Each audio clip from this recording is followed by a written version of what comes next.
दोस्तों 11 जुलाई से लेकर 9 अगस्त तक सावन के इस पवित्र महीने में महिलाएं एवं पुरुष, खास करके सुहागन महिलाएं, भूल कर भी ये 5 काम मत करना, वरना भोले बाबा आपसे हो जाएंगे नाराज। घर में आएगी कंगाली और गरीबी। जी हाँ दोस्तों, गुरु जी ने अपनी अभी अभी की कथा में बताया है कि सावन का महीना भोले बाबा को समर्पित होता है और इस पूरे महीने भक्त भोले बाबा की पूजा पाठ करके उन्हें प्रसन्न करते हैं। लेकिन भक्तों, सावन के महीने में गलती से भी महिलाओं, पुरुषों और छोटे बच्चों को ये 5 काम तो भूल कर भी नहीं करने चाहिए, क्योंकि इन 5 कामों को करने से लाभ की बजाय हानि का सामना करना पड़ सकता है। ऊपर से इस बार सावन का ये पवित्र महीना कई दुर्लभ ग्रहणस्त्रों के बीच पूरे 175 सालों बाद आया है। इसलिए विशेषकर इस बार की सावन के पूरे महीने में आपको इन कामों को करने की मनाही है। अगर कोई भी स्त्री हो या पुरुष बिना जानकारी के इन कामों को करता है तो उससे भोले बाबा रुष्ट हो जाते हैं और उसे आजीवन निराश रहना पड़ता है। वही दोस्तों, शास्त्रों में ऐसा कहा गया है कि सावन जैसा पुण्यकारी महीना और कोई नहीं है। इस पूरे महीने व्यक्ति के द्वारा किए गए सभी पुण्य कर्मों का फल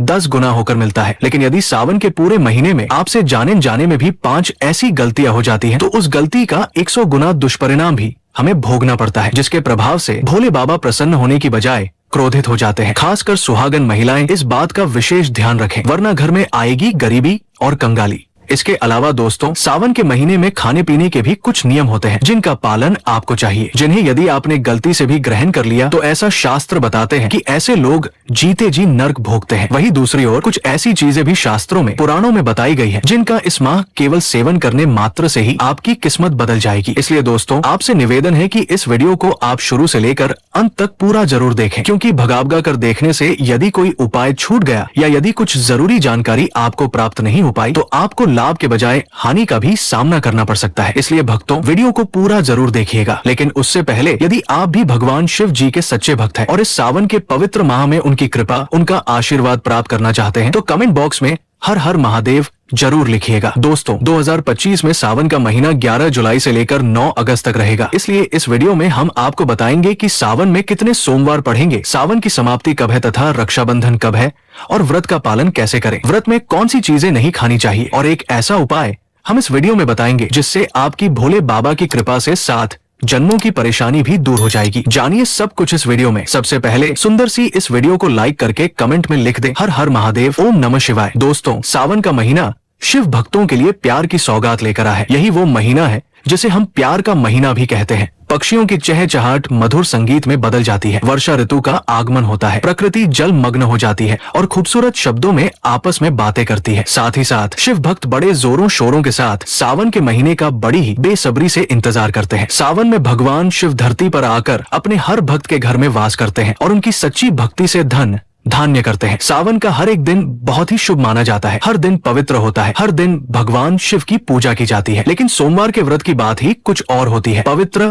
और शुभ दिन होता है सोमवार का दिन। इस दिन व्रतधारी व्रत रखकर संपूर्ण फलों की प्राप्ति करते हैं और अगले दिन सावन के पवित्र महीने में फिर से सोमवार के व्रत के आने की कामना करते हैं, ताकि सावन में हम व्रत का फिर से संपूर्ण पालन और फल प्राप्त कर सकें। चलिए दोस्तों, अब हम जानते हैं कि सावन महीने की शुरुआत साल 2025 में कब होने वाली है। इस बार सावन का महीना 11 जुलाई 2025 से शुरू होगा और 9 अगस्त 2025 को समाप्त होगा। यानी 9 अगस्त को शनिवार के दिन ही सावन का आखिरी दिन होगा और उसी दिन रक्षाबंधन का पर्व भी मनाया जाएगा। इस तरह पूरे 30 दिनों तक सावन का महीना रहेगा। इन 30 दिनों तक शिव भक्त शिव जी की भक्ति में लीन रहेंगे और व्रत, उपवास और धार्मिक अनुष्ठान किया जाएगा। धार्मिक मान्यताओं के अनुसार सावन के महीने में शिव जी की उपासना करने पर कई तरह के शुभ फल की प्राप्ति होती है। अब जानते हैं कि सावन में कितने सोमवार आएंगे और किन किन तारीखों पर व्रत रखने होंगे। तो ध्यान दीजिए, इस बार सावन में कुल 4 सोमवार पड़ेंगे, जिनमें से पहला सावन सोमवार 14 जुलाई को पड़ने जा रहा है, दूसरा सोमवार 21 जुलाई, वहीं तीसरा सोमवार 28 जुलाई को और चौथा व अंतिम सोमवार 4 अगस्त 2025 को पड़ने जा रहा है। और 9 अगस्त को शनिवार के दिन सावन का समापन भी हो जाएगा और रक्षाबंधन भी इसी दिन संपन्न होगा। वही भाई बहन का पवित्र त्योहार रक्षाबंधन इस साल 9 अगस्त को मनाया जाएगा। इस दौरान भगवान शिव सबसे पहले कैलाश पर मां पार्वती के साथ रहेंगे। इसके बाद नंदी की सवारी करेंगे। इस दौरान भगवान शिव की पूजा करने से दोगुना फल मिलेगा। इन दिनों ओम नमः शिवाय मंत्र का जाप करने से भगवान शिव की असीम कृपा प्राप्त होती है। भक्तों, सावन का महीना अपने आप में सर्व कल्याणकारी एवं सर्व मनोकामना की पूर्ति के लिए अत्यंत महत्वपूर्ण होता है। मान्यता है इस पूरे महीने विशेषकर सोमवार के दिन समस्याओं के अनुसार कुछ विशेष उपायों को करने से व्यक्ति को मनवांछित फल की प्राप्ति होती है एवं जीवन में चल रही समस्याओं से निजात मिलती है। चलिए भक्तों, ऐसे में हम जानते हैं सावन के इस पवित्र महीने में कौन सी गलती नहीं करनी चाहिए जिससे कि शिव नाराज ना हो। और सावन व्रत में ये फल तो कभी मत खाना, नहीं तो भगवान भोले बाबा आपसे क्रोधित हो सकते हैं और आपका व्रत टूट सकता है। आइए जानते हैं कुछ ऐसी गलतियां जिन्हें सावन के महीने में भूल कर भी नहीं करना चाहिए। दोस्तों, नंबर 1, शास्त्रों में कहा गया है कि व्रतधारी को उधार मांगकर फल आदि नहीं खाने चाहिए। सावन के महीने में ऐसा करने से पाप लगता है और व्रत अधूरा रह जाता है। सोमवार का व्रत हो या कोई भी व्रत क्यों न हो, पड़ोसियों से मांगकर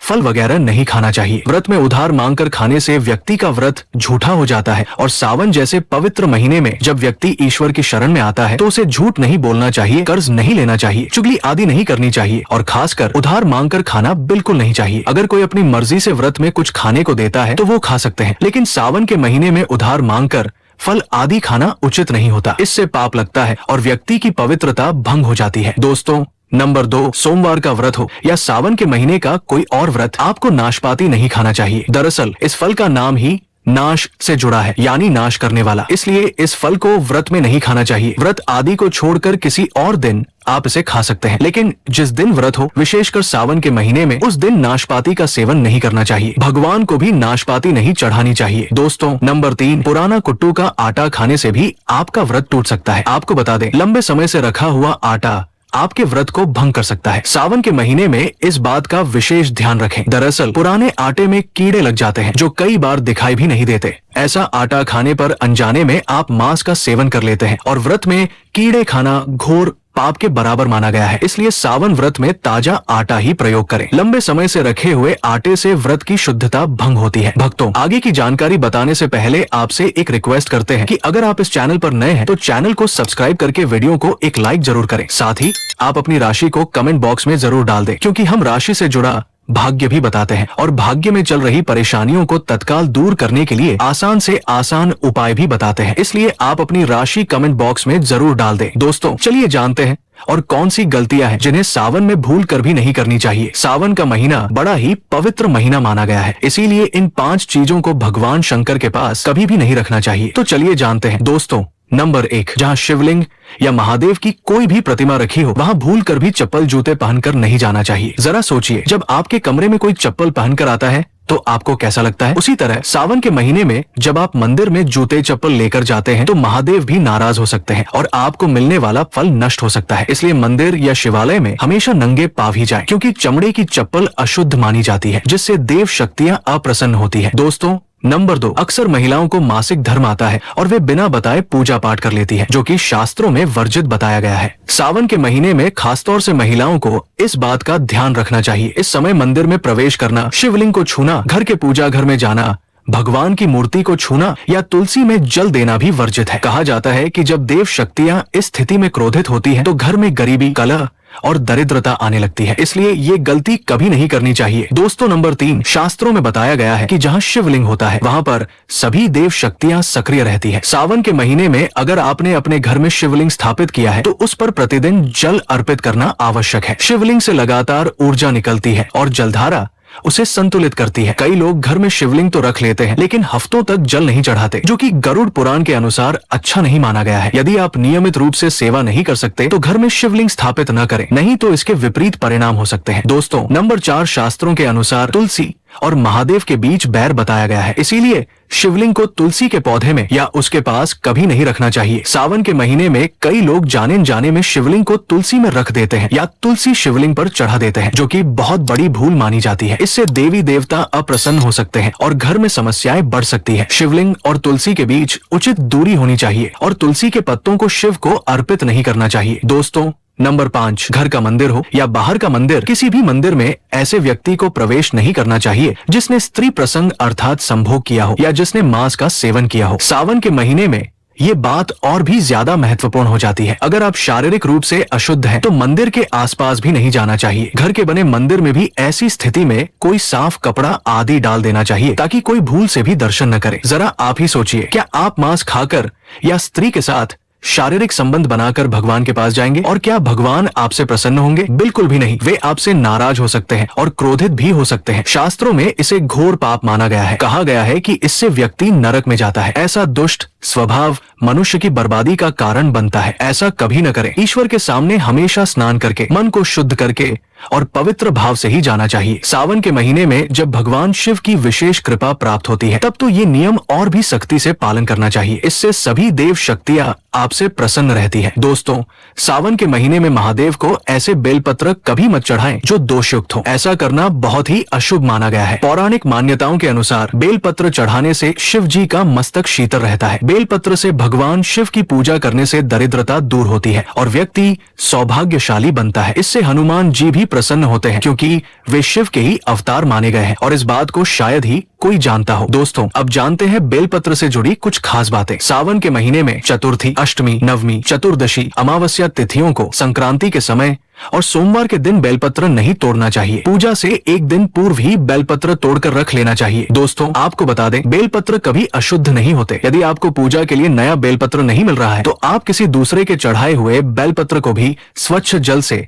धोकर भगवान शिव को अर्पित कर सकते हैं। दोस्तों, बेलपत्र में 3 पत्तियां होनी चाहिए। कटी-फटी पत्तियों वाला बेलपत्र भगवान शिव को गलती से भी अर्पित न करें। ऐसा करना शिव का अपमान माना जाता है और बेलपत्र की पवित्रता का भी हनन होता है। इसलिए बेलपत्र की पत्तियां एकदम साफ, सुंदर और पूरी होनी चाहिए। चलिए भक्तों, अब हम जान लेते हैं कि सावन के महीने में शिवलिंग पर कौन कौन सी चीजें नहीं चढ़ानी चाहिए। इसलिए वीडियो को पूरा देख लेना, वरना महादेव आपसे नाराज हो जाएंगे। शास्त्रों के अनुसार सावन के महीने में शिवलिंग पर गंगा जल, बेलपत्र, धतूरा, भांग, बेर, शमी पत्र और कनेर के फूल अर्पित किए जाते हैं, ताकि भगवान भोलेनाथ जल्दी प्रसन्न हो जाएं। वहीं शास्त्रों में कुछ पूजा सामग्री ऐसी भी है जिन्हें शिवजी को अर्पित करने की मनाही है। ऐसे में इन चीजों का उपयोग भगवान शिव की पूजा, आराधना और तपस्या में बिल्कुल भी नहीं करना चाहिए। आइए जानते हैं शिव पुराण के अनुसार भगवान शिव की पूजा में किन किन चीजों को नहीं चढ़ाना चाहिए और क्यों। सबसे पहली चीज है तुलसी दल। हिंदू धर्म में तुलसी के पौधे को बहुत ही पवित्र माना गया है और पूजा अनुष्ठान में तुलसी के पत्तों को चढ़ाने की परंपरा है। भगवान विष्णु, भगवान कृष्ण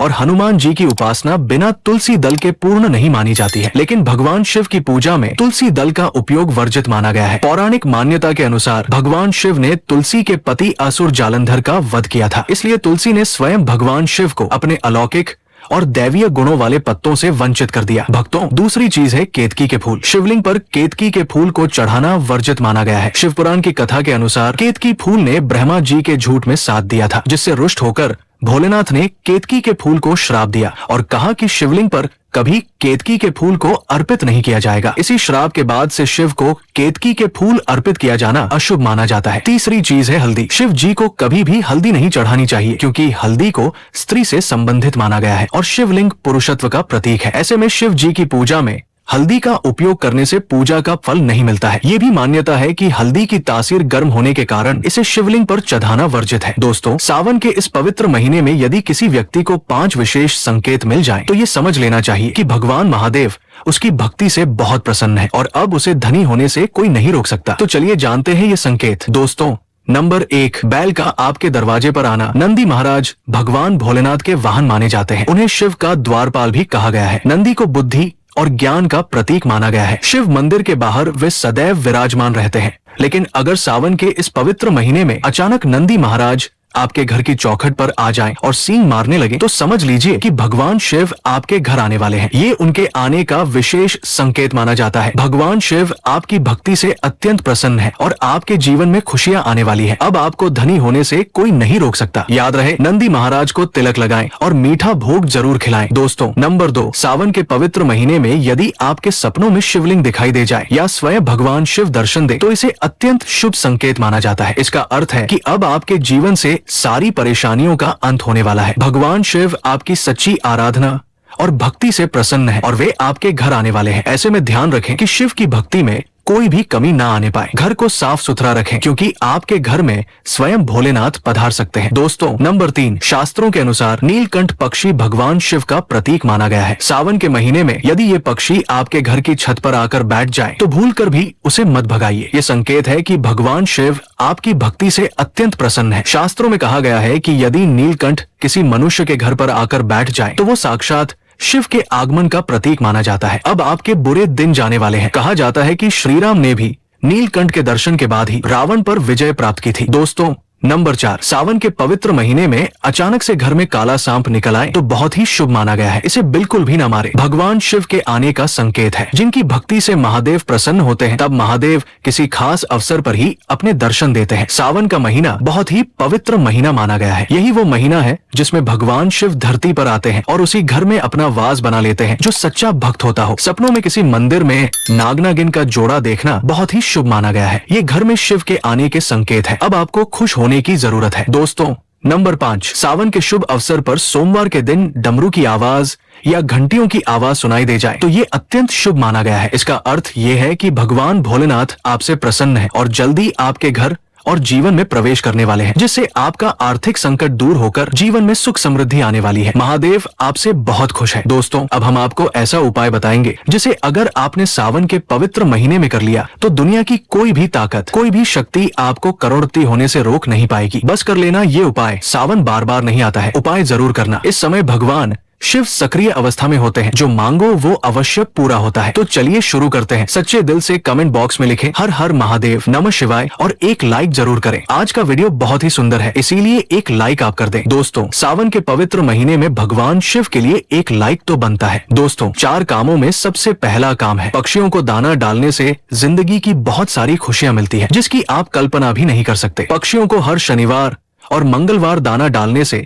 जल्द कर्ज से मुक्ति मिलने लगती है। शिव पुराण के अनुसार भगवान शिव कहते हैं, यदि व्यक्ति के जीवन में कर्ज हो तो उसी समय उस व्यक्ति को पक्षियों को दाना डालना चाहिए तथा पानी पिलाना चाहिए। दोस्तों नंबर 2, बंदर। सावन के पवित्र महीने में बंदरों को अगर हर मंगलवार मीठा और चना डाला जाए तो जिंदगी की वो हर मुश्किलें हल हो जाती है, जिसकी हर व्यक्ति को जरूरत है। बंदरों को खाना खिलाने से बजरंगबली बहुत ही प्रसन्न हो जाते हैं और आपके सारे कष्ट हरण कर लेते हैं। एक बंदर को मंगलवार के दिन भोजन कराने से 10 हनुमान चालीसा का फल प्राप्त होता है। 10 बंदरों को चना आदि केला खिलाने से 1000 बार हनुमान चालीसा पढ़ने का पुण्य प्राप्त होता है। दोस्तों नंबर 3, सावन में काल भैरव की सवारी कुत्ते। अगर कुत्तों को मीठे बिस्कुट खिलाए जाएं तो कर्ज से मुक्ति तो मिलती ही है, साथ ही साथ घर में लड़ाई झगड़े और नकारात्मक ऊर्जा भी नष्ट हो जाती है। इसीलिए ये उपाय भी करते रहें। भगवान शिव को पशुपतिनाथ यूं ही नहीं कहा जाता, इसीलिए काल भैरव की सवारी कुत्ते को सावन में भोजन अवश्य कराएं। दोस्तों नंबर 4, गाय। दोस्तों शायद आप जानते नहीं कि गाय में सारे देवी देवताओं का वास होता है और इन्हें इसी कारण गाय माता के नाम से भी जाना जाता है। अगर हम गाय को पहली रोटी खिलाएं तो इसका असर आपको उसी दिन से ही दिखने लगता है और धीरे धीरे हमारे सारे समस्याएं खत्म हो जाती है। अगर आपको किसी बात का भय लग रहा हो या फिर कोई चिंता सता रही हो तो ऐसे समय में सावन के महीने में आपको अपने सिर के ऊपर से 7 बार 5 बेसन के लड्डू उतार कर किसी काली गाय को खिला देना चाहिए। ऐसा करने से आपको कर्ज से तो मुक्ति मिलती ही है, साथ ही साथ हमारे सारे पाप भी मिट जाते हैं और दुष्ट शक्तियां भी दूर होती है। ये बहुत ही जरूरी जानकारी है। अगर आपको 10 दिन के अंदर कर्ज से मुक्ति पानी है तो सावन में इन 4 उपायों को अवश्य करें। दोस्तों अगर आपको हमारी ये वीडियो जरा भी पसंद आई हो तो कृपया इसे लाइक करना बिल्कुल न भूलें और अगर आप पहली बार हमारे चैनल पर आए हैं तो सबसे पहले चैनल को सब्सक्राइब जरूर कर लीजिए और उस छोटे से बेल आइकन को भी दबा दीजिए ताकि जब भी हम कोई नया वीडियो अपलोड करें उसकी सूचना आपको तुरंत मिल जाए। और हाँ दोस्तों, अगर आपके मन में कोई सवाल है तो नीचे कमेंट बॉक्स में खुलकर लिखिए। धन्यवाद।